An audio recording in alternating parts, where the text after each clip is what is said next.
Hey guys, this is Kami Ken, and today I'm going to make a quick video about this anime that I watched called 86. I had seen a lot of information regarding the series, and most of it was positive comments from people who had seen it that were talking about how the characters were so alive and relatable, and how the story was so beautiful. And I was going in with pretty high expectations, thinking that this was about to be the best story I had ever seen, and it was going to be life changing and give me all these emotions and whatnot. But when I actually got to the story on episode one, I was like, okay, this is pretty good. I'm enjoying it.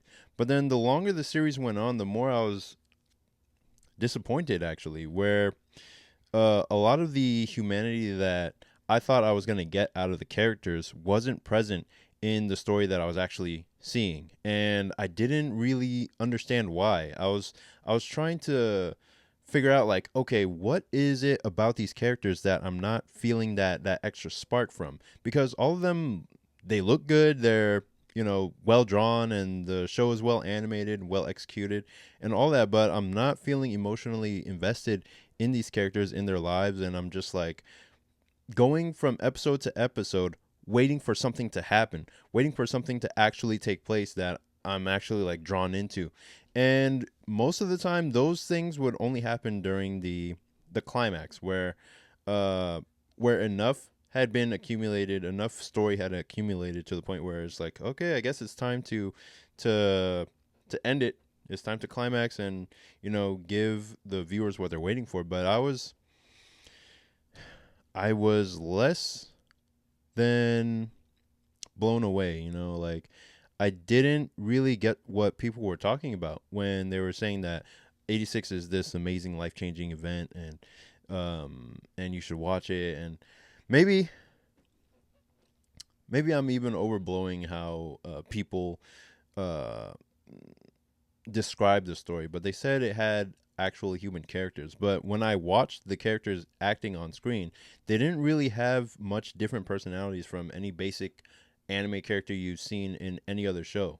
They all acted like basic regular anime characters, and most of them, the main character, the main character girl, and the main character guy, they were both Gary Stu and Mary Stu. Like, they were both perfect with no flaws, like no actual flaws, and no consequences for their flaws, like no consequences for their actions or the way that they act. And I was truly wondering how people were saying that this is such a beautiful experience until I got to the final two episodes. But we'll get to that in a minute. First of all, I'm going to go over the reasons why this story didn't land as strongly as it could have, and what I would do to help change it so that it would be improved for future. So, one of the main glaring issues that I could immediately notice when getting into 86 was that there was a total reliance and a focus on telling over showing. All the characters were talking, sitting, eating, and having conversations about the more interesting stuff that was going on around them. They would reveal everything from uh, major plot points, major plot mysteries, um, the racism that they experience between characters. They would reveal everything in conversation. Like, there was themes about racism, themes about war, themes about class divide and struggle, but we only saw the characters really talking about it, and we as the viewer didn't get a chance to feel what they were talking about. We didn't get it dramatized to us because they didn't show us enough about their world. They didn't show us enough interactions between other characters to actually feel what the characters were describing in their conversations. So anytime the characters were talking about racism or whatever, they they would always, talk about it with, hushed tones, and there would be anger in their voices, but you never get to see one character of the silver haired class treat a character of the quote unquote lower class badly. Like maybe they'll insult them, call them a pig, or they'll call each other's pigs, but it's like we never actually see what we never actually are given a reason to see either point of view. We never got to see the actual conflicts dramatized between characters. We never got to see these things revealed over time slowly with a focus on building up the mystery before it's revealed to us. When I look at this done the way it is in 86, I keep getting reminded of Attack on Titan and how it easily shows us how the characters view racism and class divide and how they treat each other badly based on where they're from and what kind of person they are. Like they they demonstrate to us, they dramatize the actual class divide and show us what it means to the different characters, and they even use other characters and give them an arc to show how they go from being a racist to actually understanding the other side and their point of view. We get none of that in 86. All of it is just told to us in conversations between the main character and the group of characters that we follow. In 86, the basic conflict is that the the main character lives with her entire race of people. They have silver hair, and they make the other colored hair characters. They have, blonde hair, red hair, black hair, all that kind of stuff. All of them they view as lesser, and so that they make them fight in a war against mindless drones, and basically they're using their lives as fodder for their war. And that in itself is wrong. That in itself is, racism on its own, but we never get to see that an actual interaction between these two characters to feel that animosity and that tension between the two races. Every once in a while we'll see like the characters call them a pig or call them like something insulting, or they'll insult each other, and it's just like, okay, so what? Like there's no actual there's no interaction between the two to actually get that that conflict, and we don't see the nature of the conflict. Like how bad is it between these two races that they feel so bad, they feel such animosity towards each other. We never really get to see even the nature of the conflict, so it's just kind of like it's alluded to in conversations between characters, and you just never get to feel like, okay, oh, like I'm on board with the underdogs, I'm on board with them and against these silver haired people because they treat them horribly. Like we never really see them do that, so we don't get the full effect that they're trying to give us through these conversations. And I'm just like, I'm left feeling like there's something missing from that. And two, all the characters are too perfect. They don't really have flaws. Like, okay, maybe this character likes this character and they don't want to say anything to them, or maybe this character is too innocent, or maybe this character is a little bit more closed off, but none of them really have any like flaws to the point where we are shown like, oh, not everyone's perfect, or oh, they don't like, everyone is treated, especially in the 86 camp, the 86 group of characters that are sent to go fight in the war. They're all shown to be like lovable, like lovable characters that are just going around having a good time, and then tragically they get killed and they have to get shot in the head. And like we never really see we never see a character pushed into a corner that forces them to reveal who they actually are. They're always sort of, just imposed upon. There's not really a point where they're making like choices that show who they are.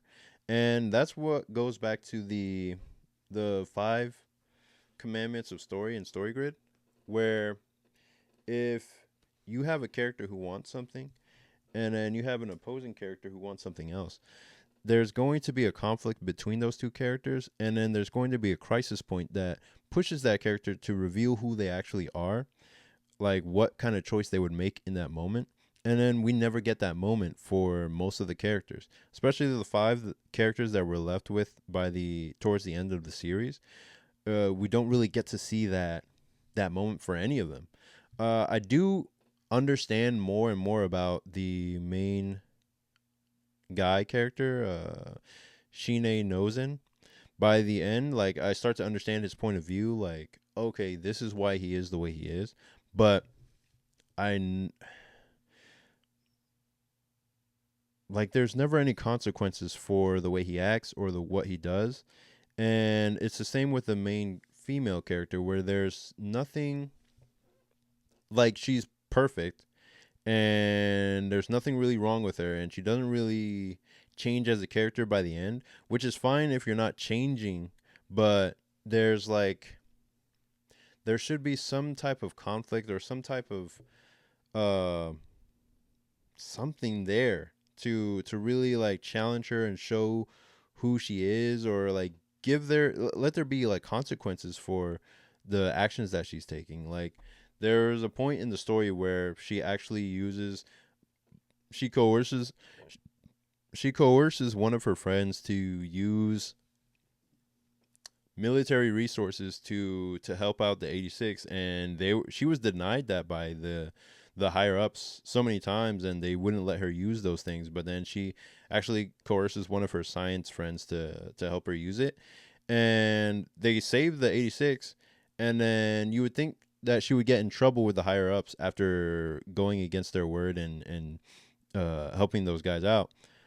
But the only thing that really happens to her is a she gets put on house arrest, and we never really get to see like what's the stakes of her going to this such lengths to help out the 86, which the higher ups don't care about. They don't give a fuck if they live or die.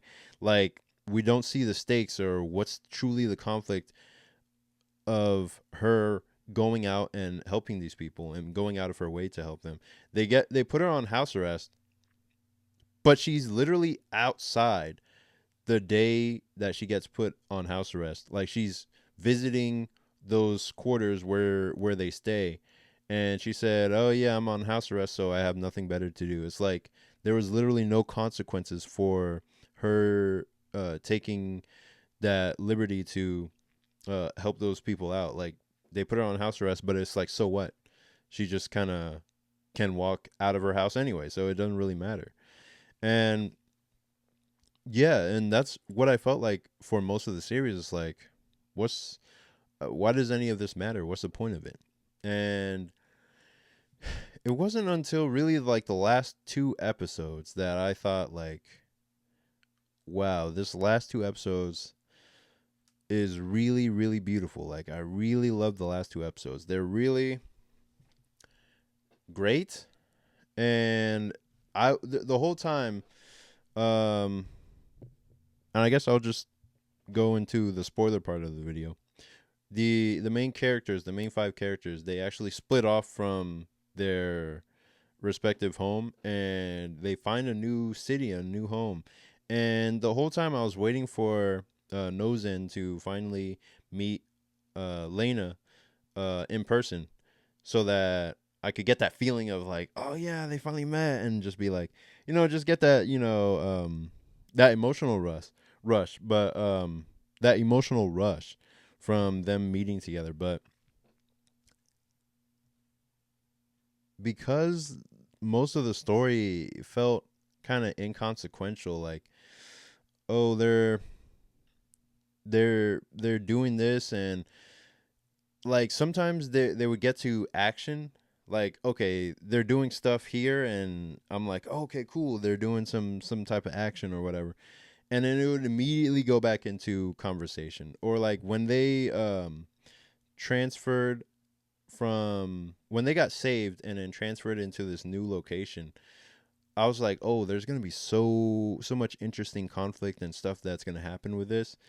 But then we immediately go into boring stuff where they're like, oh, this guy took up Theo took up drawing, or this girl took up cooking, this girl just buys clothes all the time, or this guy, he got a job and this guy is just reading books. Like, give us something. Like, give us something that's interesting to look at, interesting. Like, give us a conflict, give us something that we can grab onto, that we can be like, oh, okay, this is happening, this is why I should remain interested and invested. But everyone just talks about the conflict rather than shows you what's actually happening. Like, there was a part where, and I tweeted about this before, where one of the characters talks to Lena about how all the gruesome stuff that happens in the war, and like people's heads being blown off, and like all the stuff that, like, people dying and all that stuff. And I'm like, I'd like to see that.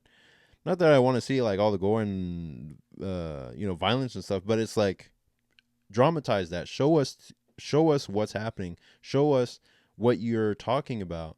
They didn't even give us a flashback. It was just kind of a symbolic montage of showing the rich people eating their food rather than or like enjoying the good life, in contrast to the things that she's talking about in the war. And I thought like, okay, that's like a nice contrast or whatever, but I'd much prefer to actually see the violence and the dramatization of the war that's going on. Because in Attack on Titan, you got plenty of that. You got plenty of that where you see characters like, you know, trying to resuscitate people that have been cut in half. You see people that have been like completely wiped out from Titan attacks. You see the danger that they're constantly in all the time, and you don't know when the next character is gonna die.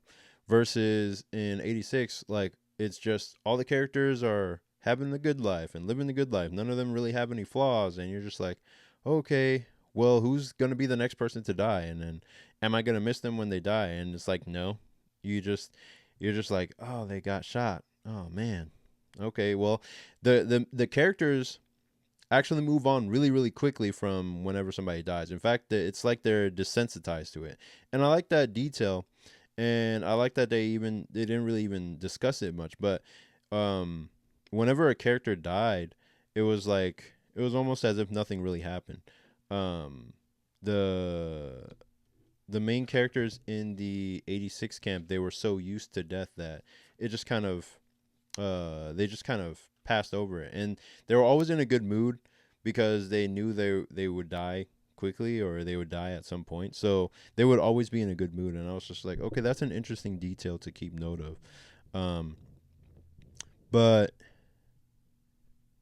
it was just it was getting boring to the point where I was just like, is it even worth it to keep watching? Because it's just going to be another scene of them playing with fireworks or playing out in the field or doing some fun thing, and then we get like a short little action scene of them fighting mindless robots, and then one of them has to die, and then Shine has to shoot him in the head so that they don't get taken over by the robots or something. And it wasn't really um dramatized well.